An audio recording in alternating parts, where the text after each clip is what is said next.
ಮಂಡ್ಯ ಲೋಕಸಭಾ ಚುನಾವಣೆಯಲ್ಲಿ ಕ್ಷೇತ್ರವನ್ನು ಬಿಟ್ಟುಕೊಟ್ಟಿದ್ದಂತಹ ಸುಮಲತಾ ರಾಜಕೀಯ ಭವಿಷ್ಯ ಅತಂತ್ರವಾಗಿದೆ. ಬಿಜೆಪಿ ಜೆಡಿಎಸ್ ಮೈತ್ರಿ ಮಾಡಿಕೊಂಡಿದ್ರಿಂದ ಆ ಕ್ಷೇತ್ರ ಜೆಡಿಎಸ್ ಪಾಲಾಗಿತ್ತು. ಸುಮಲತಾ ಬಿಜೆಪಿ ಸೇರಿದ್ರಿಂದ ಮಂಡ್ಯ ಟಿಕೆಟ್ ಕೈತಪ್ಪಿತ್ತು. ಆದರೆ ಅವರಿಗೆ ವಿಧಾನ ಪರಿಷತ್ ಟಿಕೆಟ್ ಸಿಗಬಹುದು ಅಂತ ನಂಬಲಾಗಿತ್ತು. ಆದರೆ ಮೊನ್ನೆ ಘೋಷಣೆ ಮಾಡಿದ ಪರಿಷತ್ ಚುನಾವಣೆಯ ಅಭ್ಯರ್ಥಿಗಳ ಪಟ್ಟಿಯಲ್ಲಿ ಸುಮಲತಾ ಅಂಬರೀಶ್ ಹೆಸರಿಲ್ಲ. ಸುಮಲತಾ ಅಂಬರೀಶ್ಗೆ ಎಂಎಲ್ಸಿ ಮಾಡಿದರೆ ಪಕ್ಷ ಸಂಘಟನೆಗೆ ಯಾವುದೇ ಅನುಕೂಲ ಆಗೋದಿಲ್ಲ ಅಂತ ಬಿಜೆಪಿ ನಿರ್ಧರಿಸಿದೆ. ಅಲ್ಲದೆ ಘೋಷಣೆ ಮಾಡಿರುವಂತಹ 3 ಟಿಕೆಟ್ಗಳನ್ನು ಜಾತಿ ಆಧಾರದಲ್ಲಿ ಮಾಡಲಾಗಿದೆ. ಒಕ್ಕಲಿಗ ಕೋಟಾದಲ್ಲಿ ಸುಮಲತಾಗಿಂತ ಸಿಟಿ ರವಿಯೇ ಸೂಕ್ತ ಎಂಬ ನಿರ್ಧಾರಕ್ಕೆ ಬಿಜೆಪಿ ನಾಯಕರು ಬಂದಿದ್ದಾರೆ. ಹೀಗಾಗಿ ಸುಮಲತಾ ಅಂಬರೀಶ್ಗೆ ಮುಂದೆ ಅವಕಾಶ ಕೊಡಲು ಹೈಕಮಾಂಡ್ ಚಿಂತನೆಯನ್ನ ಮಾಡಿದೆ ಅಂತ ಹೇಳಲಾಗ್ತಾ ಇದೆ.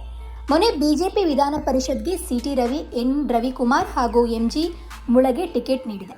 ಸಿಟಿ ರವಿ ಕಳೆದ ವಿಧಾನಸಭೆಯಲ್ಲಿ ಸೋಲು ಕಂಡಿದ್ದರು. ಅವರು ಉಡುಪಿ ಚಿಕ್ಕಮಗಳೂರು ಲೋಕಸಭಾ ಕ್ಷೇತ್ರದ ಆಕಾಂಕ್ಷಿಯಾಗಿದ್ದರು. ಆದರೆ ಬಿಜೆಪಿ ಹೈಕಮಾಂಡ್ ಕೋಟಾ ಶ್ರೀನಿವಾಸ್ ಪೂಜಾರಿಗೆ ಟಿಕೆಟ್ ಅನ್ನು ನೀಡಿತ್ತು. ಇದೀಗ ಉಡುಪಿ ಚಿಕ್ಕಮಗಳೂರು ಲೋಕಸಭಾ ಕ್ಷೇತ್ರಕ್ಕೆ ಕೋಟಾ ಶ್ರೀನಿವಾಸ್ ಪೂಜಾರಿ ಸ್ಪರ್ಧೆ ಹಿನ್ನೆಲೆ ಅವರೇನಾದರೂ ಗೆಲುವು ಸಾಧಿಸಿದ್ರೆ ಆ ಸ್ಥಾನ ತೆರವಾಗುತ್ತೆ. ಪರಿಷತ್ನಲ್ಲಿ ವಿಪಕ್ಷ ಸ್ಥಾನ ಖಾಲಿಯಾಗುವ ಸಾಧ್ಯತೆ ಹಿನ್ನೆಲೆ ಆ ಸ್ಥಾನವನ್ನ ಸಿಟಿ ರವಿ ಮೂಲಕ ತುಂಬಲು ಬಿಜೆಪಿ ಪ್ಲಾನ್ ಮಾಡಿದೆ. ವಿಪಕ್ಷ ನಾಯಕ ಸ್ಥಾನ ಕೊಡದಿದ್ರೂ ಕೂಡ ಸದನದ ಒಳಗೆ ಸರ್ಕಾರವನ್ನ ಕಟ್ಟಿಹಾಕಲು ಉತ್ತಮ ವಾಗ್ಮಿ ಎಂಬ ಲೆಕ್ಕಾಚಾರಕ್ಕೆ ಸಿಟಿ ರವಿಗೆ ಟಿಕೆಟ್ ನೀಡಿದೆ. ಇತ್ತ ಮರಾಠ ಸಮುದಾಯವನ್ನು ಸೆಳೆಯಲು ಮಾರುತಿರಾವ್ ಮುಳೆಗೆ ಪರಿಷತ್ ಟಿಕೆಟ್ ನೀಡಿದೆ. ಒಬಿಸಿ ಹಾಗೂ ಹಿಂದುಳಿದ ವರ್ಗದ ವಿಭಾಗದಲ್ಲಿ ರವಿಕುಮಾರ್ಗೆ ಟಿಕೆಟ್ ನೀಡಿದೆ. ಪಕ್ಷದ ಚಟುವಟಿಕೆಯಲ್ಲಿ ಮುಂಚೂಣಿಯಲ್ಲಿರೋದ್ರಿಂದ ಟಿಕೆಟ್ ಸಿಕ್ಕಿದೆ. ಇನ್ನು ಸುಮಲತಾಗೆ ಮಾತ್ರವಲ್ಲ, ಲೋಕಸಭಾ ಟಿಕೆಟ್ ವಂಚಿತರಾಗಿದ್ದ ನಳಿನ್ ಕುಮಾರ್ ಕಟೀಲ್, ಡಿವಿ ಸದಾನಂದಗೌಡ ಹಾಗೂ ಮಾಜಿ ಸಚಿವ ಮಾಧುಸ್ವಾಮಿ ಕೂಡ ವಿಧಾನ ಪರಿಷತ್ ಟಿಕೆಟ್ ಆಕಾಂಕ್ಷಿಗಳ ಪಟ್ಟಿಯಲ್ಲಿದ್ದರು. ಅವರಿಗೂ ಕೂಡ ಟಿಕೆಟ್ ನೀಡಿಲ್ಲ. ಹಳೆ ಮೈಸೂರು ವಿಭಾಗದಲ್ಲಿ ಜೆಡಿಎಸ್ ಕಾಂಗ್ರೆಸ್ ನಡುವೆ ಮಾತ್ರ ಪೈಪೋಟಿ ಇದೆ. ಹಾಗಾಗಿ ಬಿಜೆಪಿ ಪಕ್ಷ ಸಂಘಟನೆ ಮಾಡಲು ಸಿಟಿ ರವಿಗೆ ಅವಕಾಶ ನೀಡಿದ್ದಾರೆ ಅಂತ ಹೇಳಲಾಗ್ತಾ ಇದೆ.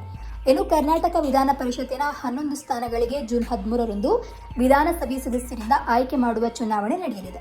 ವಿಧಾನಸಭೆಯಲ್ಲಿ ಈಗಿರುವಂತಹ ಪಕ್ಷಗಳ ಬಲಾಬಲದ ಪ್ರಕಾರ ಕಾಂಗ್ರೆಸ್ 7, ಬಿಜೆಪಿ 3 ಮತ್ತು ಜೆಡಿಎಸ್ 1 ಸ್ಥಾನವನ್ನು ಗೆಲ್ಲಬಹುದು.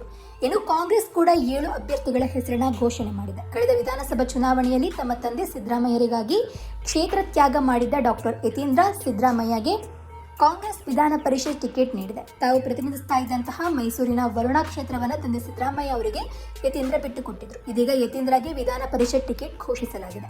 ಯತೀಂದ್ರ ಸಿದ್ದರಾಮಯ್ಯ ಜೊತೆಗೆ ಸಚಿವ ಎನ್ಎಸ್ ಬೋಸರಾಜು, ಸಿಎಂ ಸಿದ್ದರಾಮಯ್ಯ ರಾಜಕೀಯ ಕಾರ್ಯದರ್ಶಿ ಡಾಕ್ಟರ್ ಕೆ ಗೋವಿಂದರಾಜು, ವಸಂತ್ ಕುಮಾರ್ ಜಗದೇವ್ ಗುತ್ತೇದಾರ್, ಐವನ್ ಡಿಸೋಜಾ ಮತ್ತು ಬಿಲ್ಕಿಸ್ ಬಾನೋಗೆ ಟಿಕೆಟ್ ಘೋಷಿಸಲಾಗಿದೆ.